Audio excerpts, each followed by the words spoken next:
الصبح بدا من طلعتی. نبی صلی اللہ علیہ وسلم نے فرمایا ثلاث حق علی اللہ عونہم، تین آدمیوں کی مدد اللہ نے اپنے ذمے لازم کر لی ہے. ایک وہ غلام جو اپنے آپ کو غلامی سے آزاد کروانا چاہتا ہے کہ مالک کو پیسے دوں اور میں آزاد ہو جاؤں، اللہ اس کے لیے پیسے کا انتظام کر دے گا، کیونکہ اللہ تو پہلے ہی چاہ رہے تھے کہ تو آزاد ہو. دوسرا، آپ صلی اللہ علیہ وسلم نے فرمایا وہ مجاہد جو اللہ کے راستے میں جہاد کرنے کے لیے نکلا ہوا، اللہ تو چاہ رہے ہیں کہ پہلے ہی زمین پر اللہ کا نظام آئے اور ظلم ختم ہو، تو ظلم کے آواز کے خلاف آواز اٹھا رہا ہے، تو جو کام اللہ چاہتے ہیں وہی تو بھی کر رہا ہے. اور تیسرا فرمایا وہ شخص جو برائی سے بچنے کے لیے نکاح کرنا چاہتا ہو، اللہ تو چاہتے ہیں زنا سوسائٹی سے ختم ہو، تو بھی نہ کرے زنا، تو وہی کر رہا ہے جو اللہ چاہتا ہے، اس لیے تو پیسے کما رہا ہے، تو اس کی مدد اللہ نے اپنے ذمے لازم کی. اس لیے علماء نے لکھا ہے جو نکاح کرنا چاہتا ہو اس کی بھی مدد کرو، کیونکہ تم اس کی مدد کرو گے تم گویا اللہ کی مدد کر رہے ہو، کیونکہ اللہ جو چاہ رہا ہے تم اللہ کے کام میں ہاتھ بٹا رہے ہو. اللہ کے کام میں کوئی نہیں ہاتھ بٹا سکتے، مجازاً ہمیں سمجھایا گیا وہ کام کر رہے ہو جس سے اللہ کیا ہو رہا ہے، خوش ہو رہا ہے. سمجھتے ہو کہ نہیں سمجھتے؟ تو اس لیے صبح پڑھائی کرو، شام کو کیا کرو. اب تو اتنے کمانے کے ذریعے، فری لانسنگ کے ذریعے کتنے کام ہو رہے ہیں، کتنی بزنس میں آسانیاں پیدا ہو گئی ہیں، اتنا کچھ ہے کہ جہاں آبادی ہو وہاں کوئی بھوک سے نہیں مرتا. تو جب آپ یہ کام کرو گے تو پھر کیا ہوگا، ایسا نہیں کہ ڈیفینس کے رشتے آنا شروع ہو جائیں گے، نہ نہ نہ. جب آپ کی ٹماٹر کی پہلی ریڈی ہوگی تو پتہ ہے کس کا رشتہ آئے گا، اس کا رشتہ آئے گا جس کا خود اپنا ٹماٹر کی ریڈی ہے. وہ اپنی بیٹی آپ کو دے دے گا کہ میرا بھی ٹماٹر کا کام ہے، میں ایک ریڈی میں اپنی 6 بیٹیوں کو کھلا رہا ہوں، تو یہ ایک ریڈی میں میری ایک بیٹی کو نہیں کھلا سکتا، تو ٹماٹر والا اپنی بیٹی آپ کو دے دے گا. یہ آپ کی پہلی شادی ہوگی. اس کے بعد پھر آپ کا کام ہمیشہ ٹماٹر والے، یہ تھوڑی کہ 20 سال پہلے جو ایک ریڈی لگاتا تھا آج بھی ایک لگا رہا ہے، جو 20 سال پہلے ایک ریڈی لگاتا تھا اب اس کی سبزی منڈی میں، وہ آڑتی ہوتے ہیں نا، آڑتی میں نے خود دیکھے ہیں، ہوائی بات نہیں کر رہا. ہمارے محلے میں ایک سبزی والا صبح و شام ریڈی سے سبزی بیچتا تھا، اس کے بعد اس نے ایک دکان بنائی، اس کے بعد کروڑوں روپے کا بزنس ہے. ایک آدمی کو ہم نے دیکھا چھوٹے موٹے اسکریپ کا کام کرتا ہے، پھر اس نے بڑھایا، آج اس کا کروڑوں روپے کا بزنس ہے. بزنس میں اللہ نے برکت رکھی ہے. تو ہمیشہ ایک ریڈی پہ تھوڑی رہو گے. ہاں ایک ریڈی پہ جب رہو گے جب گرل فرینڈ رکھی ہے آپ نے، کیونکہ جتنا ٹماٹر کے پیسے بچیں گے سارے گرل فرینڈ پہ خرچ ہو جائیں گے آپ کے. تو میرے بھائی پھر کیا ہوگا، تو وہ بڑھے گی. اس دوران آپ کے بچے بھی ہوتے چلے جائیں گے، تو بیٹا جیسے ہی بڑا ہوگا وہ بھی ٹماٹر میں آپ کے ساتھ آ جائے گا. سمجھتا ہے بات کو؟ ایسے بھی یہ جتنی میں باتیں کر رہا ہوں سب کی مثالیں دیکھی میرے پاس موجود ہیں. ہمارے ایک دوست چمن میں، ان کا چھوٹا سا ٹھیا تھا، ان کے بیٹے نے مجھے بتایا کہ میرے ابا کا چھوٹا سا ٹھیا تھا. کہہ رہے ہیں ابا نے شادیاں بھی کی، شادی ہوئی، دوسری شادی، انہوں نے کہا اللہ پہ توکل، بیٹے بھی ہوتے رہے، بیٹیاں بھی ہوتی رہیں. ان کے 16 بیٹے 16 بیٹیاں، 32، 3 بیویاں. تو کہہ رہے ہیں بیٹے جیسے جیسے بڑے ہوئے نا، اس کھوکھے میں ابا کے ساتھ شریک ہوتے ہوتے بزنس کو بڑھاتے رہے. اب دبئی میں کروڑوں روپے کا بزنس ہے ان کا. نہیں آئی بات میرا خیال ہے؟ کیونکہ بیٹا جس طرح سے بزنس میں آپ کا ساتھ دیتا ہے نا، ملازم تو خود کھا جاتا ہے بزنس کو، بیٹوں کو تو پتا ہوتا ہے ہمارا ہی ہے بھائی، اس لیے وہ صحیح طریقے سے اس میں کام کرتے ہیں. تو اس لیے میرے بھائی آپ نے ٹماٹر کی ریڈی لگا لی، ٹماٹر تو میں ایک مثال دے رہا ہوں، کچھ اور لگا لو، آپ گٹکے کی دکان نہیں کھولنے لینا بس. تو اب کیا ہوگا، پھر آپ کے بچے بھی ہوں گے، اللہ پہ توکل کرو، اللہ کھلاتا ہے، اللہ پلاتا ہے. تو بیٹیاں بھی ہوں گے، بیٹی ہوتی بالغ ہوتی اس کی شادی کرو، اور بیٹے ہوں گے تو وہ آپ کے ساتھ بزنس میں شریک ہوتے چلے جائیں گے. اور آپ کا ویسے بھی بزنس ایک ٹماٹر پہ نہیں رہے گا، بڑھ چکا ہوگا. اس کے بعد کیا ہوگا میرے بھائی، اس کے بعد پھر آپ کے ہاں دولت کی ریل پیل انشاءاللہ شروع ہو جائے گی. پھر آپ کرو ایک اور شادی. آپ کہہ سکتے ہو اب تو میں بڈھا ہو جاؤں گا، نہ اس سے پہلے ہی ہو جائے گا انشاءاللہ یہ سب کچھ. اور چونکہ ٹائم پہ آپ کی شادی ہو چکی تھی لہذا آپ سیکشولی ویک بھی نہیں ہوگے، کیونکہ ٹائم پہ شادی ہو چکی تھی نا. تو ایسا نہیں ہوگا کہ آپ بالکل ہی، تو وہ چونکہ کمزور وہ ہوتا ہے جس کی ایک قوت استعمال ہی نہیں ہو رہی ہوتی، یا کہیں اور غلط استعمال ہو رہی ہوتی، وہ مینٹلی کمزور ہوتا ہے. پھر جسمانی طور پر تو یہ ہینڈ پریکٹس وغیرہ سے کوئی کمزوری نہیں آتی، لیکن دماغ کے ساتھ کھیل رہے ہوتے ہو آپ اس میں. اس میں کیا خرابیاں ہیں وہ ابھی میرا ٹاپک نہیں ہے کہ یہ جو ہاتھ سے لوگ اپنے آپ کو فارغ کرتے ہیں اس میں کیا کیا خرابیاں ہیں. ڈاکٹر تو ایک فزیکلی رپورٹ پیش کر دے گا کوئی خون کی کمی نہیں. بھائی اتنا نہیں ہے, اتنا سادہ نہیں ہے. لوط علیہ السلام کی قوم لڑکوں سے بدفعلی کی عادت تھی لیکن نامرد ہو چکی تھی, پتہ ہے آپ کو. ان کا بھی فزیکل ٹیسٹ کرواتے تو کوئی خرابی نہیں تھی, سارے ہارمونس برابر تھے. لیکن جب ان سے کہا گیا نکاح کرو تو انہوں نے کہا ہمیں عورت میں رغبت ہی نہیں ہے. تو یہی تو مردانہ کمزوری ہے کہ جہاں رغبت ہونی چاہیے وہ رغبت رہی نہیں ہے. تو جو ہاتھ سے اپنی خواہش پوری کرتے ہیں وہ مینٹلی ڈسٹرب ہو چکے ہوتے ہیں کیونکہ ایک چیز پہ ان کا دماغ سیٹ ہو چکا ہوتا ہے. تو ان کو وہ بھرپور فائدہ نہیں ہوتا جو اس بیماری سے بچے ہوئے ہیں. تو خیر اب کیا ہے میرے بھائی, آپ تو اللہ تعالیٰ مدد کرے گا, پھر جب اللہ دولت دے گا تو ایک اچھے بہت اونچے خاندان میں کر لینا, کیا خیال ہے. پھر اور دے گا تو ایک اور کر لینا, پھر اور دے گا تو اس کے بعد آپ بھی تو ایک حد تک ہی ہو نا. اس کے بعد آپ میں بھی تو ایک اتنی بھی نہیں ہے کہ آپ ساری دنیا میں آپ اکیلے ہی آدمی پیدا ہوئے ہو. کیا خیال ہے بھائی. ہر طاقت اللہ نے انسان میں محدود رکھی ہے. تو یہ کام کریں آپ. لیکن اگر پڑھائی کے چکر میں شادی کو ڈیلے کیا تو پھر اس کی کوئی انتہا نہیں ہے. پڑھائی کی تو دیکھو میں نے تو زیادہ پڑھا ہی شادی کے بعد ہے, کیونکہ درس نظامی تو ہم نے پڑھ لیا تھا شادی سے پہلے. لیکن جو موقع ملتا ہے نا ٹیچنگ کا, اصل میں تو ایجوکیشن اس وقت ہوتی ہے جب وہی کتابیں ہم طلبا کو پڑھاتے ہیں. جب ہم خود پڑھتے تھے تو بعض دفعہ یہ ہوتا تھا بھائی گزارو امتحان میں اس کے آنے کے چانس نہیں ہے, بعض طالب علم تو ڈنڈی مار دیتا ہے. لیکن جب طلبا کو پڑھانے کے لیے ہم بیٹھے اس وقت میری شادی ہو چکی تھی. میرا جو تدریس کا پہلا سال تھا, شادی بھی میری اسی سال ہوئی ہے. جب میں ٹیچر بنا ہوں نا تو پہلا دن جو میرا ٹیچنگ کا تھا میں میرڈ تھا وہ. تو اس وقت اصل میں میرا امتحان شروع ہونا. اب طلبا کو پڑھانا ہے تو پھر تو اسٹڈی لازمی کرنی پڑتی ہے انسان کو, اور ہر سبق کی اسٹڈی صحیح طرح سے کرنی پڑتی ہے. تو اصل تو محنت اس وقت شروع ہوئی جب ہماری شادی ہو چکی تھی. لیکن ہم نے پڑھایا الحمدللہ, پڑھا رہے ہیں اس وقت سے, ریسرچ کا کام کیا, تحقیقی کام کیا, بیانات کیے, دنیا میں ٹریولنگ بھی ہو رہی ہے, حج بھی ہو گیا, عمرے بھی ہو رہے, سارے کام, مرغیاں بھی پل رہی ہیں, بکریاں بھی پل رہی ہیں. پیسے میرے پاس نہیں ہوتے تھے, پیسے بھی آنا شروع ہو گئے.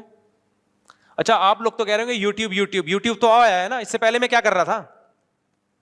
اللہ تعالیٰ کی ایسی مدد ہوتی ہے کہ آپ, قرآن کہتا ہے نا وَمَن يَتَّقِ اللَّهَ يَجْعَل لَّهُ مَخْرَجًا, اللہ سے ڈرو گے اللہ تمہارے لیے رزق کے دروازے کھول دے گا. وَيَرْزُقْهُ مِنْ حَيْثُ لَا يَحْتَسِبُ, وہاں سے روزی دے گا جہاں سے تمہارا گمان نہیں ہوگا. میں نے 20 کاروبار کیے ہوں گے, جس کاروبار میں مجھے لگتا تھا کہ کچھ نہیں ملے گا وہاں سے ملا, جس میں لگتا تھا یہیں سے سب کچھ ملے گا وہاں ڈوب گیا.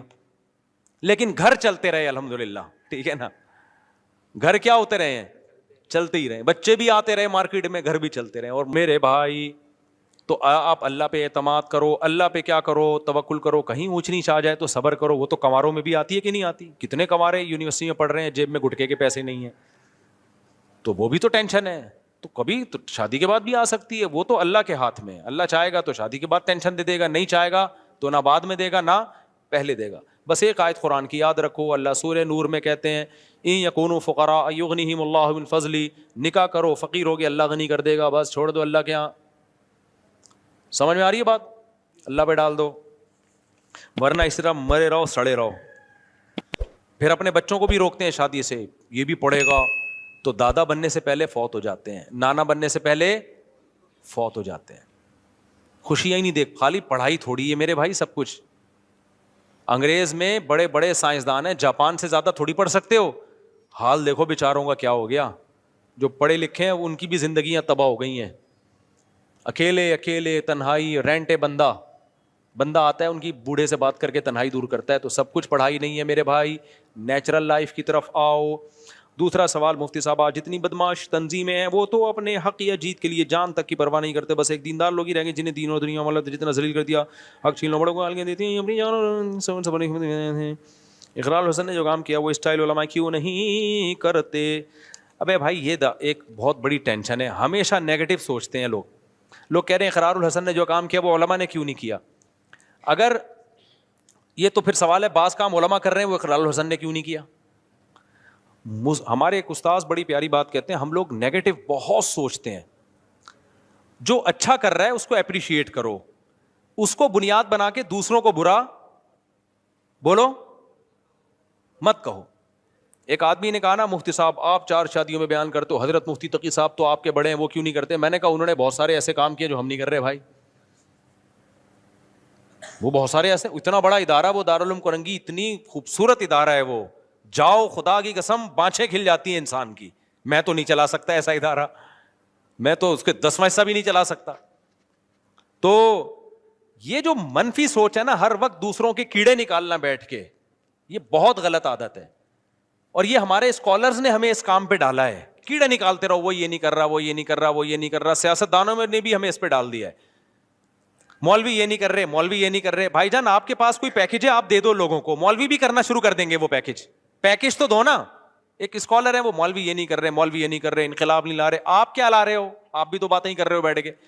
کتنے لوگ ہیں فلسطین کے لیے, مولوی یہ نہیں کر رہے, مولوی یہ نہیں کر رہے. بھائی مولوی اگر کچھ کر رہا ہوگا تمہیں بتا کے تھوڑی کرے گا, وہ آپ سے جو ہو رہا ہے وہ آپ کر لو, اپریشیٹ بھی کرو, میں نے یہ کیا, لوگوں تم بھی یہ کر لو. تو اتنا ٹائم اپنی خوبیوں کو بیان کرنے میں نہیں لگتا جتنا دوسروں کی برائیوں میں لگ رہا ہے. جو اچھا کام کر رہا ہے اپریشیٹ کرو, ماشاء اللہ, ویل ڈن. یہ نہیں کہو یہ کر رہا ہے, یہ نہیں کر رہا. یہاں جہاں آپ نے یہ کہا نا یہ نہیں کر رہا, تمہاری کھوپڑی میں نا گوبر بھرا ہوا ہے.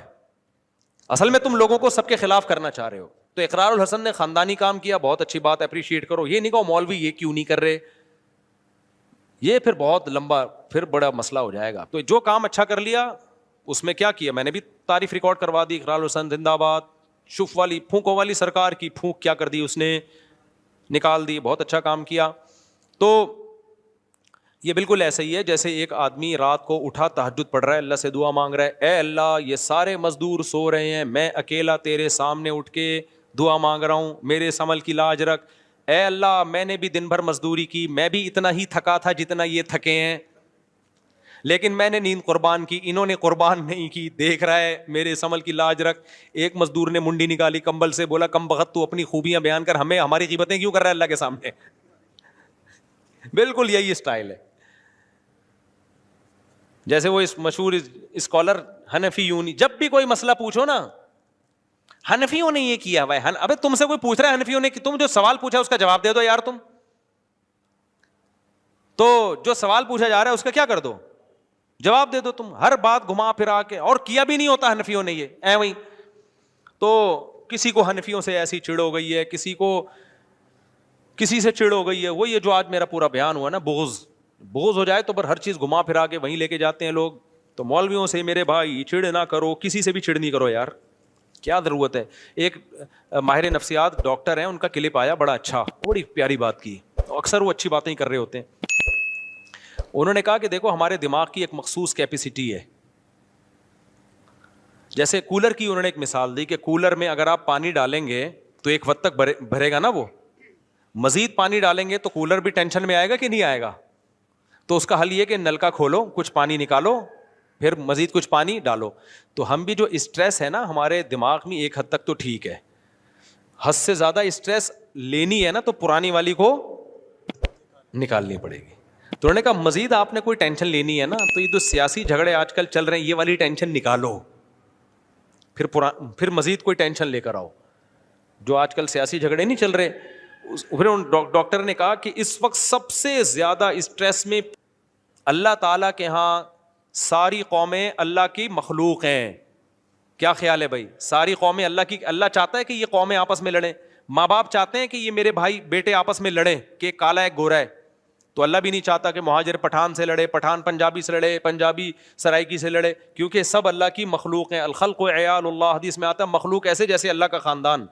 تو اللہ بھی نہیں چاہتے. جب آپ اس قوم پرستی پہ لڑ کے مرو گے تو اللہ کہتا ہے تو بری موت مرا ہے, تو میرے پاس تیرے لیے کوئی ٹھکانہ نہیں ہے. اب اپنی قومی لیڈر سے اجر مانگ, قومی لیڈر سے اجر مانگ, وہ کچھ بھی نہیں دے گا آپ کو.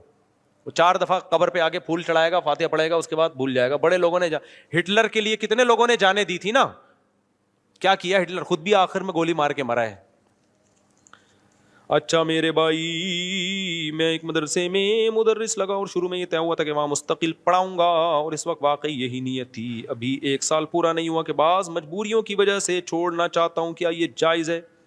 بھائی یہ اب میں مشورے نہیں دیتا, اب پتہ نہیں آپ کی کیا مجبوریاں ہیں. یہ تو مبہم لفظ ہے نا, جائز تو ہے, اگر کسی مجبوری سے چھوڑنا چاہ رہے ہو تو جائز ہے, لیکن چھوڑنا چاہیے کہ نہیں چاہیے یہ میں نہیں بتا سکتا, یہ میں نہیں بتاؤں گا. ختم. بھائی دلیل پڑھ لو, دلیل اسپیڈ میں پڑھ لو, ٹائم ہے آپ لوگ کے پاس. دلیل میں ضلع بنیر سے ملاقات کے لیے ادھر سائڈ پہ آ جائیں, یہ پشاور والے بھی بنیر والے بھی. مفتی صاحب, ہمارے یونیورسٹیوں میں زیادہ تر استاذ لڑکیوں کو پرائیورٹی دیتے ہیں جبکہ بوائز کچھ نہیں, جبکہ کہا جاتا ہے کہ ٹیچر والدین کے برابر ہے. آج کل ٹیچر ٹھرکی ہوتے ہیں, والدین کے برابر نہیں ہوتے.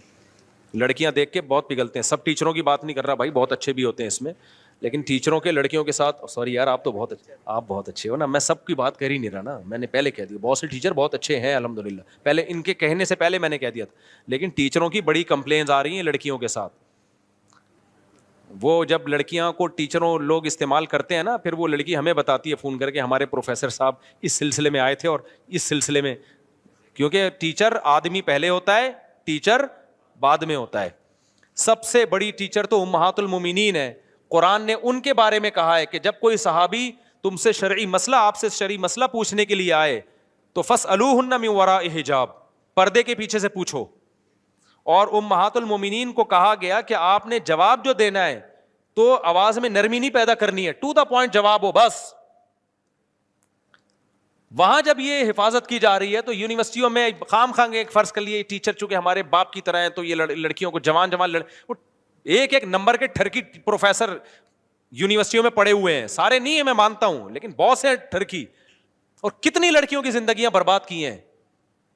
ایسے کیسز ہیں میرے پاس, 2 سال ٹیچر چھپ کے نکاح کیا اپنی شاگرد سے, 2 سال تک اس کو طبیعت سے استعمال کرتا رہا ہے, ماں باپ کو پتہ ہی نہیں ہے. ماں باپ کہہ رہے ہیں ٹیچر ہیں, ایکچولی کیا ہے, تو تمہارے ماں باپ ہی سالے غیرت نہیں ہے. تو پھر جب شادی ہونے کا ٹائم آیا تو طلاق دے دی کہ چلو, وہ بھی نیک ٹیچر کی بات کر رہا ہوں, طلاق دے دی. اب وہ لڑکا سمجھ رہا ہے کنواری بیوی ہے, وہ کنواری مماری نہیں ہوتی بعض دفعہ. اب ایسا نہ ہو کسی یونیورسٹی کی لڑکیوں پہ کوئی شادی ہو تو شک کرنا شروع کر دیں, شک جائز نہیں کسی کے بارے میں. بہت ساری لڑکیاں ہوتی ہیں پاکیزہ ہوتی ہیں, وہ اپنے آپ کو بچا کے رکھتی ہیں. بہت سارے ٹیچر بھی پاکیزہ ہوتے ہیں, لیکن بہت سارے تھرکی بھی ہوتے ہیں. اچھی اچھی لڑکیوں کی زندگیاں خراب کی ہیں. مرد جب لڑکی کو دیکھتا ہے نا تو بہت کم چانسز ہیں کہ اس کے دل میں فحش خیالات نہ آئیں, بہت کم چانسز ہیں. تو اب تو بہاولپور یونیورسٹی کا جو حال سامنے آیا, اسلامک یونیورسٹی ہے, تو غیر اسلامک ہوتی تو پتہ نہیں کیا ہوتا. اس لیے میرے بھائی اپنے بچیوں کو یونیورسٹی نہیں بھیجو, پڑھاؤ, گھر میں پڑھاؤ. میں تو کھلے عام یہ بات کہتا ہوں, یونیورسٹی سے ایجوکیشن کم آئے گی, اخلاق ایسے برباد ہوں گے نا اس کے. ہاں وہ پڑھائیں جو 100% نگرانی کر رہے ہیں. میں ایسے لوگوں کو بھی جانتا ہوں, بچی کو خود یونیورسٹی چھوڑ کر آتے ہیں, جیسے ہی کلاس ختم ہوئی لے کر آ گئے. اتنے حوصلہ ہے تو پڑھاؤ, ہم پڑھائی کے خلاف نہیں ہیں, لیکن اتنا ٹائم آج کوئی دے ہی نہیں رہا اپنی اولادوں کو. تو آپ اگر اس طرح سے بھیجو گے نا, جو کمپلینز ہیں اچھے اچھے شریف گھرانوں کی, دیکھو صرف اتنا نہیں ہوتا کہ بوائے فرینڈ بنے گا اور دوستیاں ہوں گی, نہ, سب سے پہلے اس کے اخلاق خراب ہوں گے. کیونکہ جب حیا ختم ہو گئی نا تو ماں باپ کے ساتھ تو تمیز سے بات کرنا چھوڑ دے گی. اس کے بعد اگلا اسٹیپ ہے سٹا لگائے گی. وہ پنجاب یونیورسٹی, پنجاب میں نہیں, پنجاب میں ایک یونیورسٹی, پنجاب یونیورسٹی کی بات, وہاں کا ماحول, یہ جو جماعت اسلامی کے لڑکے ہیں نا, کیا نام ہے, ان لوگوں نے کافی کنٹرول کیا ہوا ہے. لیکن پنجاب میں بعض یونیورسٹیاں ایسی ہیں لڑکیاں کھلے عام چرس پی رہی ہیں وہاں پہ. تو آپ ہاں بہت کچھ ہو رہا ہے ماشاء اللہ. ابھی یونیورسٹی کا نام نہ لیں تو اچھا ہے نا, وہ پھر بولیں گے آپ نے ہمارا نام کیوں لیا. تو کراچی میں بھی ہیں یونیورسٹیاں جہاں لڑکیاں کیا کر رہی ہیں, پٹھانوں کا کتنا اچھا فیملی سسٹم ہے پشاور میں, سب برباد ہو رہا ہے یونیورسٹیوں میں, ان کو ہوش ہی نہیں ہے. باپ ہوگا تبلیغ میں سال کے لیے گیا ہوا ہوگا, اور حضرت مختار الدین شاہ صاحب دامت برکاتم, کتنے بڑے بزرگ ہیں اللہ والے, حضرت شیخ الحدیث کے خلیفہ, ان کی خانقاہ میں بیٹھا ہوگا, اللہ اللہ کر رہا ہوگا, سلوک کے منازل طے کر رہا ہوگا. ان کو پتہ نہیں ہوگا میری بیٹی یونیورسٹی میں کیا کر رہی ہے, پتہ نہیں ہوگا, کیونکہ بچیوں کو تو پڑھانا ہے نا. اب وہ یونیورسٹی میں کیا حال ہو رہا ہوگا نہیں پتا ہوگا بیچاروں, سمجھتے ہیں اتنے نیک, وہ تو جب معاملہ ہاتھ سے نکلتا ہے تو برباد ہو جاتا ہے معاملہ. اسی وجہ سے جامعۃ الرشید غزالی یونیورسٹی بنا رہا ہے کہ بچیوں نے اس یونیورسٹی تو جانا ہی ہے, تو ان کو کوئی ڈھنگ کی یونیورسٹی تو دے دو جہاں پڑھائی ہو اور ماحول اسلامی ہو. اس پہ بھی لوگ جامعۃ الرشید کے خلاف ہیں کہ یہ اسٹیبلشمنٹ یہ ادارہ چلا رہا ہے. ہمارے یہاں جب آپ کسی کی رائے سے متفق نہیں ہوتے نا تو فوراً الزام ڈال دو ایجنسی کا آدمی ہے, اسٹیبلشمنٹ کا آدمی ہے. یہ منجن بہترین چلتا ہے.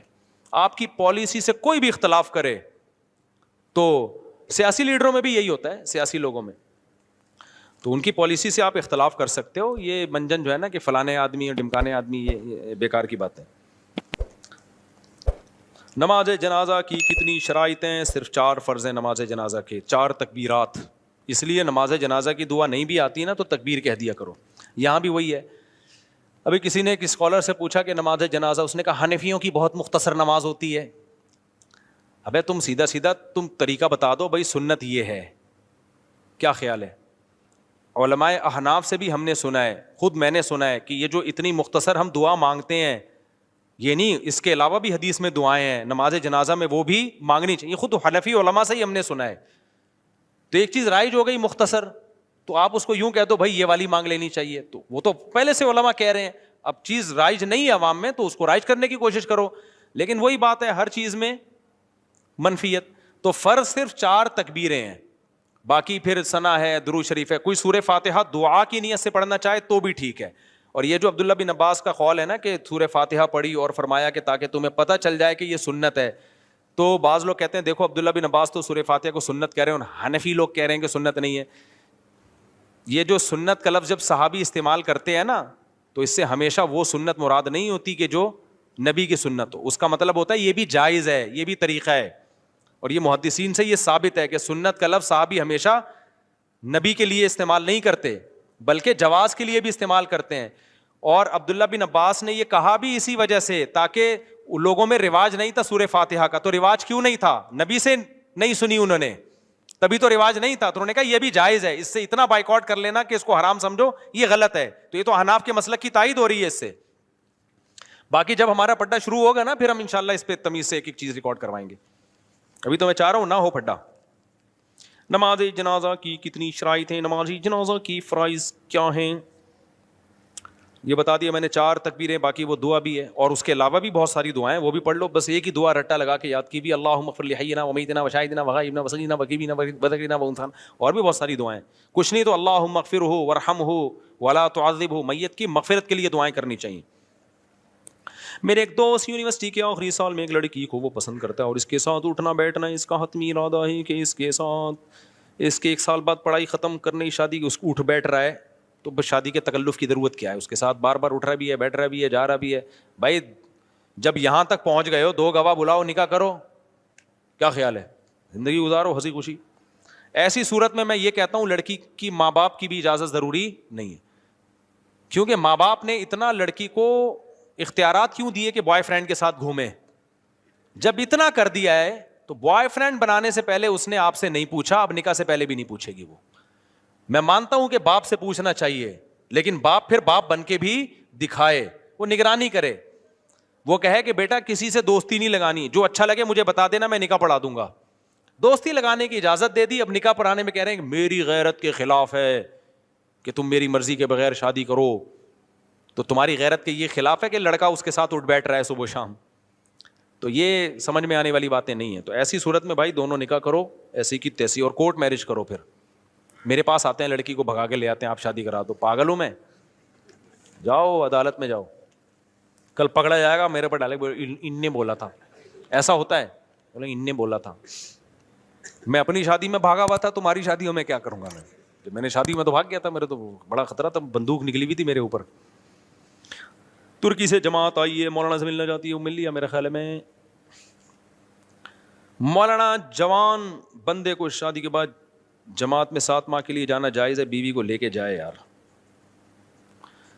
بیوی کو لے کے جایا کرو جماعت میں جب اپنے ساتھ جاؤ, خاندانی ہونے کی علامت ہوتی ہے. 7 ماہ کے لیے جاؤ لیکن بیگم کو ساتھ لے کے جاؤ. اگر وہ کہیں کہ اس کے قواعد پورے نہیں ہوئے تو پہلے یہیں اس کے قواعد پورے کرا دو, پھر لے کے جاؤ. وداؤٹ بیوی کہیں بھی نہیں جاؤ لمبے عرصے کے لیے. ابھی مجھے 1 مہینے کے لیے بلا رہے تھے کسی ملک میں, 15-20 دن کے لیے تو میں چلا جاتا ہوں, 1 مہینہ 1.5 مہینہ. میں نے بولا جاؤ, بیگم کا بھی ویزا دیتے تو ہم آئے گا, ورنہ میں پاگل ہوں, میں 1.5-2 مہینے میں. بہت مشکل زندگی ہو جاتی ہے انسان کی. صرف یہ نہیں ہوتا کہ جو ہے وہ انسان کو گناہ کا خطرہ, اس کے علاوہ بھی بہت سارے مسائل ہوتے ہیں نا. تو اکیلا آدمی کیسے پڑا رہے گا؟ پنکھا ہی چلاتا رہے گا کیا؟ پنکھا چلا کے سو گئے, کتنے دن پنکھا چلائیں گے بھائی؟ کیا خیال ہے؟ اچھا, اللہ تعالیٰ شفا عطا فرمائے. دل سے دعا ہے بھائی, اللہ تعالیٰ دل سے دعا ہے, اللہ شفا. ہاں ان کی بھانجی ہے, بچی کا نام ماہرہ ہے, اس کے گھٹنوں میں پانی بھر گیا ہے, دعا کریں اللہ تعالیٰ شفا دے. میں اور یہ آج بات نہیں کر رہا, میں 2005 یا 6 کی بات ہے, میں پنجاب گیا 1 مہینے کے لیے, بلائے انہوں نے مسجد میرے حوالے کر دی, 1 مہینہ آپ سنبھالیں. تو میں نے کہا گھر والوں کا بھی ٹکٹ بھیجو گے تو آؤں گا میں, تو اپنے گھر والوں کو بھی لے کر گیا.